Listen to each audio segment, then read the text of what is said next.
I'm frequently on drives, either in a car or on a scooter, heading up, just Yangming Mountain or someplace like that to go hot springing. And I do see cyclists going uphill, and they look amazing. It's just an amazing thing for me to see that. I will absolutely 100% always comment. Because and probably never do it. Yeah, I would never do it. But props to those who choose to, because it's honestly really amazing.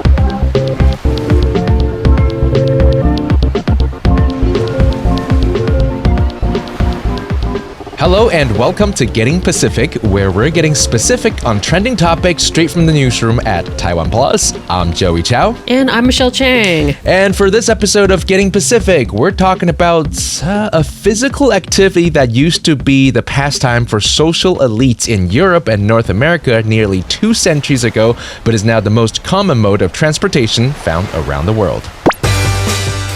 Taiwan is known as the Kingdom of Bicycles.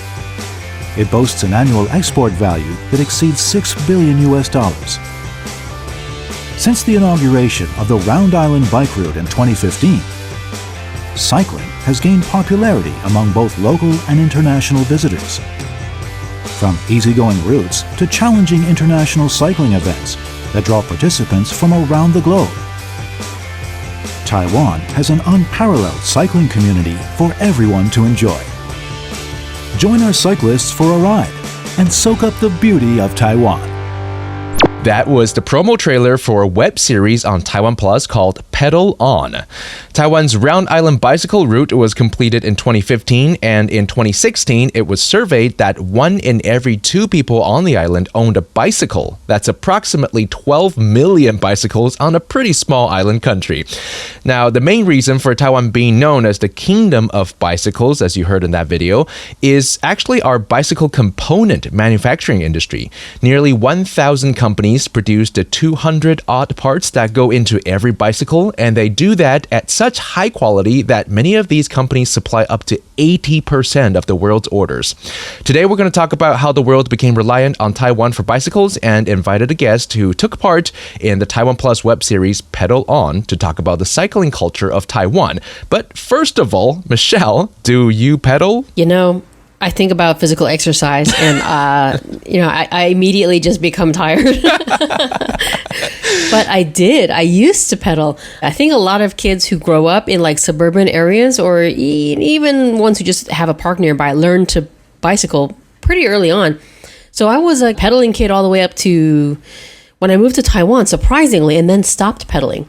But that was in I'm going to say the late 90s to 2000, which shows off my age. Yeah, a little bit, yeah. At the time, bicycle safety wasn't the best, so my parents didn't actually let me bicycle. I agree. And then it's one of those things, it's like a muscle. If you don't use it, you kind of lose it and you don't know how to pick it up again. But I did. I did when I wound up living fairly close to work, so the commute would have been ridiculous by car because why would you do that unless it's raining? So I bought a road bike, and that made commuting actually very easy. So I did that for a few years and unfortunately got really lazy, and I just let the bike, go to rot on the balcony. Oh no, you know what? I did exactly the same thing. I got on a road bike craze about 5 to 7 years ago, and like you, it just started to sit. I think it's still in my garage somewhere. Tire's definitely flat. Now let's talk about bicycles and some interesting numbers. So according to a 2020 survey by Ranking Royals, which is a website that has a lot of these stats, there are an estimated 100 billion bicycles in the world, and approximately 364,000 bicycles are produced daily. Now, if you do the math, that's 15,000 per hour or 4 bikes every second. 4 bikes produced every second. Side note, it's likely that 2 out of the 4 bikes produced every second carry components from Taiwan.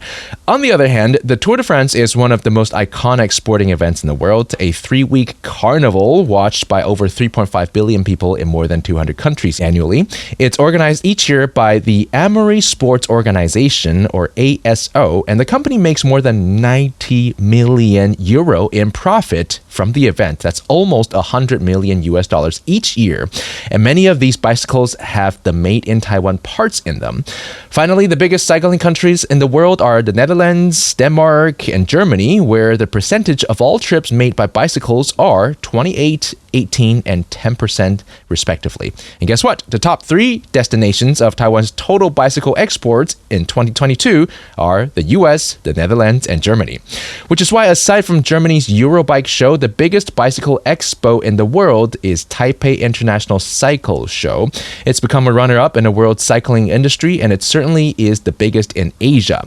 Now, there's a saying that if a bike component manufacturing company becomes Taiwan's largest, it is almost guaranteed to rank among the top 5 globally. The majority of these top positions are held by Taiwan and Taiwanese companies. CEO of Giant Group said in an interview that from a competitive standpoint, over the next 10 years, there will likely be no country or region capable of challenging the dominance of Taiwan's bicycle industry. Wow, them some fighting words. Yeah. So how did Taiwan's bicycle component industry grow to be so big? Well, like most economic phenomena in Taiwan, it had a lot to do with the United States. In the early 70s, there was a growing public awareness for sustainable energy, and the country started to transition to bicycles. U.S. bike sales, which had been rolling along at 6 million a year, shot up to 9 million in 1971 and 14 million in 1972. All of a sudden, bikes were no longer play toys for children. More than 60% of them were now sold to adults. And remember, the 1970s was when all the baby boomers had just stepped out of their colleges, joined the workforce, and all of them could afford a bicycle. There was a huge demand for bicycles, and Taiwan's economy saw the opportunity. They sent engineers to the US and Japan to learn welding, casting, and manufacturing technologies. By the 80s, the prevailing trend was recreational mountain bikes, which are more technically demanding, requiring more sturdy frames and precision components. Taiwan's bicycle industry took off with a flux of orders from the US and around the world. On top of that, Taiwan's manufacturers understood that their competitors were bike makers from other countries. There are more than 200 components to every bike, and there was definitely more than enough room for new businesses to grow domestically. So there was no need to compete with each other. They all clustered in the central counties of Taiwan, in Taichung, Changhua, and Tainan, and held frequent exchange meetings to learn from each other. This was the era that gave birth to the now world-renowned brands such as Giant and Merida. I actually owned a bike by Merida, so... Of course. Big fan. If you ask any old-timer from the industry, Taiwan's bicycle industry completed its final evolution on one fateful day in 2001, where Giant and Merida, along with 11 key component suppliers and 10 manufacturing companies, held a meeting at the Howard Plaza Hotel in Taichung and reached a consensus to shift towards the development of high-end bicycles together. By 2002, they set aside their rivalry and joined forces to form what we now know as the A-team of bicycles and focused on innovation to swiftly advance into the high-end market and surpassed their low-cost competitors from mainland China through automation. And the rest, as they say, is history. Now, the roads of Taiwan's major cities are all lined with bike lanes, and U-Bike, the ubiquitous bike-sharing system seen throughout the country, has surpassed 700 million monthly rides, with more than 90,000 bikes spread across service stations in all 11 counties and cities.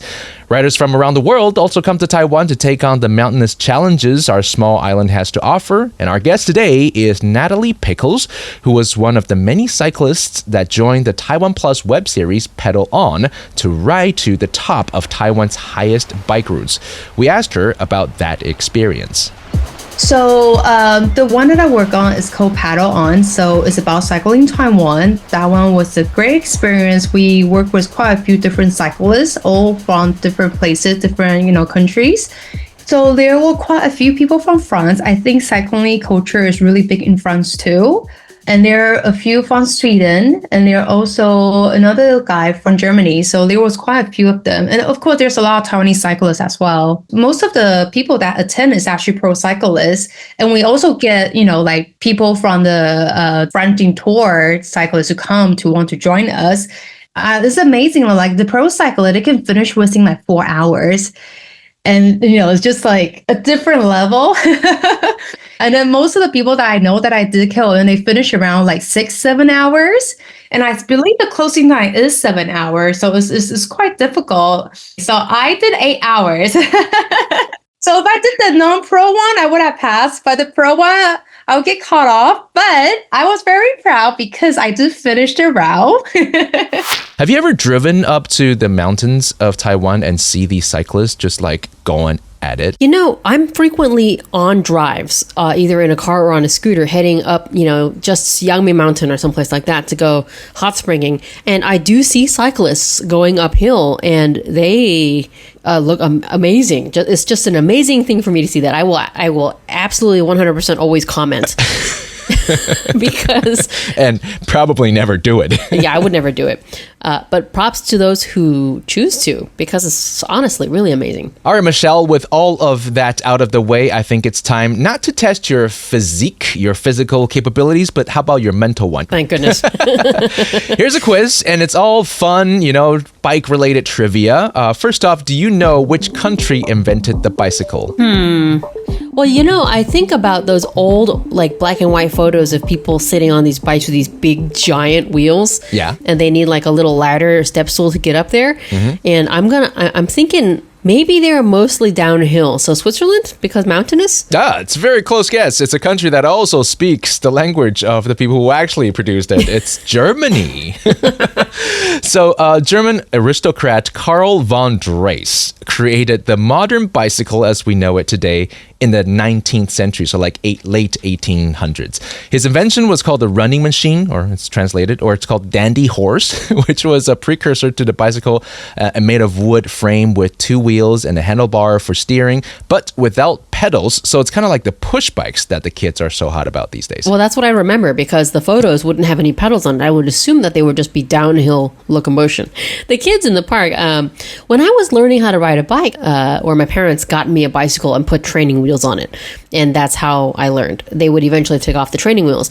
These kids today, they have these push bikes that are actually much more intuitive, I think, starting from when they're 2 or 3 years old, because they automatically start to learn the balance first, rather than being really scared on a bike with training wheels, right? Good point. It is very counterintuitive to pedal on that thing, isn't it? Yeah. And that's possibly the hardest part about learning how to bike. Okay, second question. Do you know when is the World Bicycle Day? I'm going to make it easy for you, okay? Is it A, October 31st? Is it B, June 3rd? Or is it C, December 25th? This should be really easy, but I feel like it's a trick question. Because it's Halloween, it's someday in June, and then there's Christmas. Yeah. So, okay, it's June. Is it June 3rd, B? It's ding, ding, ding. Yeah, it's June 3rd. I thought I'd make it because there's no way you would have been able to even deduct from this.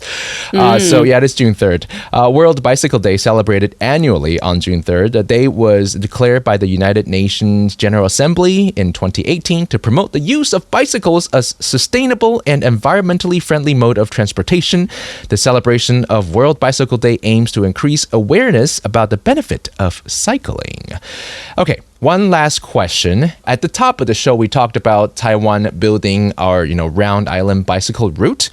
And that was back in 2015. So do you want to take a guess? How long is Taiwan's round island bike route? Is it A, 850 kilometers? Is it B, 900 kilometers? Or is it C, 950 kilometers? Simply based on the fact that it sounds like the longest possible trip I could even fathom by bicycle, I'm going to guess C, 950 kilometers. Oh yeah, very good. Ding, ding, ding. Yes, it is 950. Wow. Yeah, so Taiwan top to bottom is about 400 kilometers. And you would imagine that if you go around, it's probably around 800. But of course, bikes, they go along the flatter or more easier routes. So longer, yes, 950 kilometers. And it's designed to be completed in 10 to 12 days. So almost 2 weeks. The longest single day ride is 115 kilometers if you go by what they planned for you.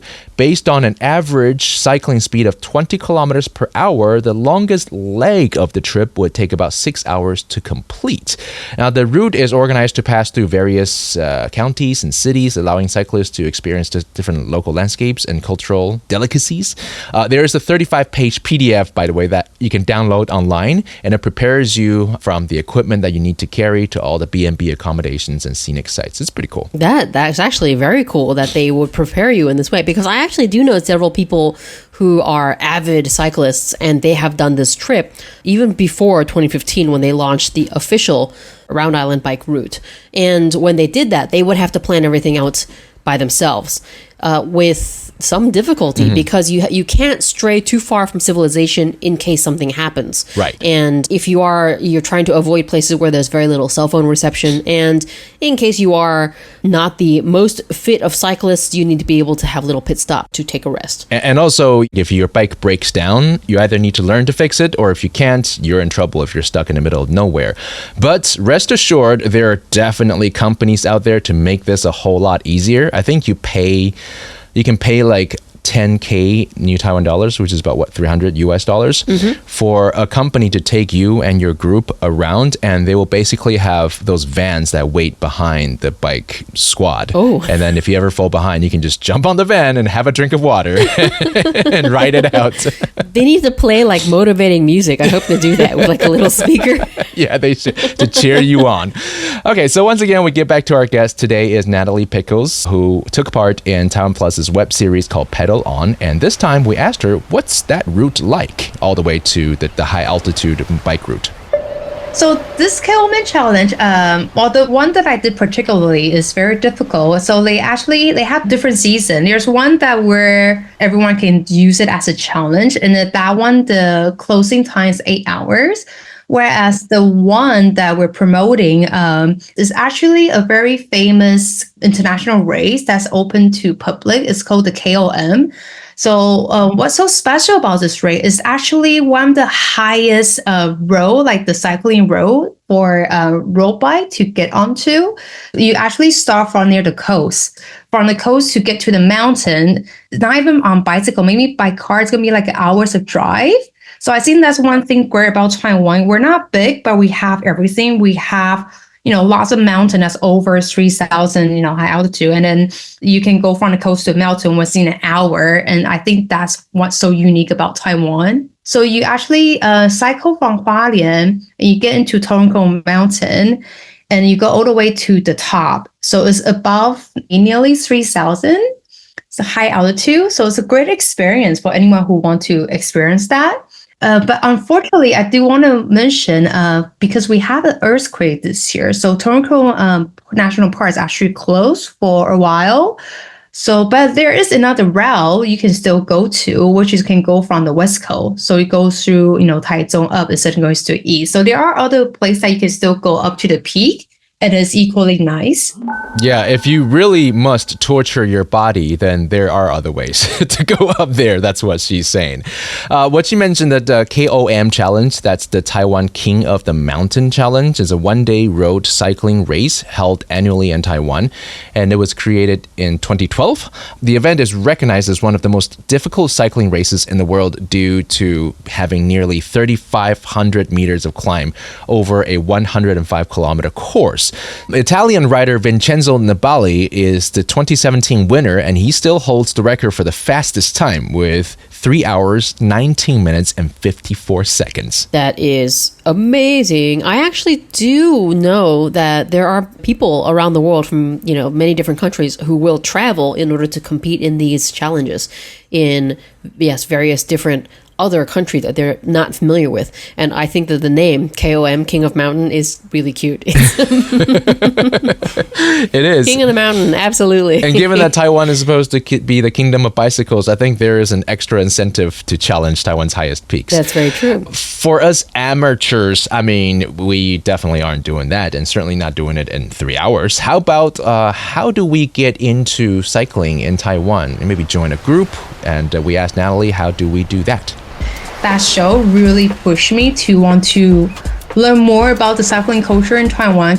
I start off on Facebook just to search your local area to see if there's any cycling group. But actually, there's an app called Strava. If you do a lot of outdoor stuff, you probably heard of it. So on Strava, they actually have a lot of cycling group as well. Because of the show and because I got so into cycling, I actually became an ambassador for one of the cycling brands called Cycling Fabro, and we organize our own group ride every week as well. So if everyone want to join us, very welcome. Just check out Fabro and then you will see us, or come to my Instagram, and then I will also be posting a lot of group rides. We do different level one. We have the beginner's level, the more challenging one. So, you can just choose whichever that suit you the most. It's spelled Fabro. once you get into the cycling, you probably start, because you need to buy not just your bike, but also your outfit, your gear. So actually a lot of brand, they do like weekly cycling in Taiwan. And I know they also do a lot overseas as well. For example, Rafa, they're a very popular cycling, apparel. And they actually do international riding group like all over the world. So you can go on their website, go on their Instagram, or just download their app. You just click your location. They will tell you where they have the group ride.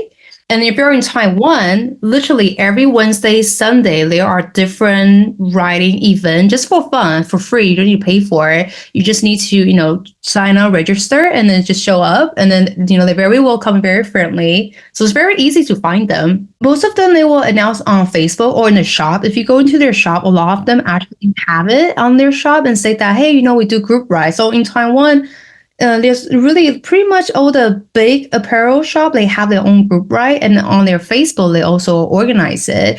Right, so we're going to put the couple of platforms that Natalie mentioned on our show notes so that if you are interested in cycling here in Taiwan and make some friends through it, you can go to those sites, or you can just really visit your local bike accessory shops and perhaps find a group there. So, Michelle, did we somehow change your opinion about cycling in Taiwan? Are you going to pick it back up again after the show? Maybe. I've actually been thinking about it because it's, keeping healthy is something we should all prioritize. But also, it's a lot more fun than walking, which is one of my most hated exercises, just walking or trying to power walk or jog anywhere, because I am a speed demon. So having the wind in your face, especially in summer, it's a much better experience. You're right. Part of the thrill of cycling is that you can go as fast as you can and watch things whiz by and then get some exercise in at the same time. So yeah, definitely encourage everyone to go for a ride. Definitely try to get off those treadmills because treadmills are boring. And especially if you go to the gym, they have a TV in front of them. I mean, are you really exercising at all? So that about wraps up today's episode. Thank you for joining us, and I hope we got Pacific enough for you. I'm Joey Chow, and you can find me on Instagram and Facebook at Joey Taipei. If you'd like to give us an idea or share your thoughts, toss us your 2 cents about the show, don't be shy. Feel free to write to Joey at gettingpacific.com. And I'm Michelle Chiang. You can usually find me over on Radio Taiwan International, where I host the show Geek Out and Jukebox Journeys.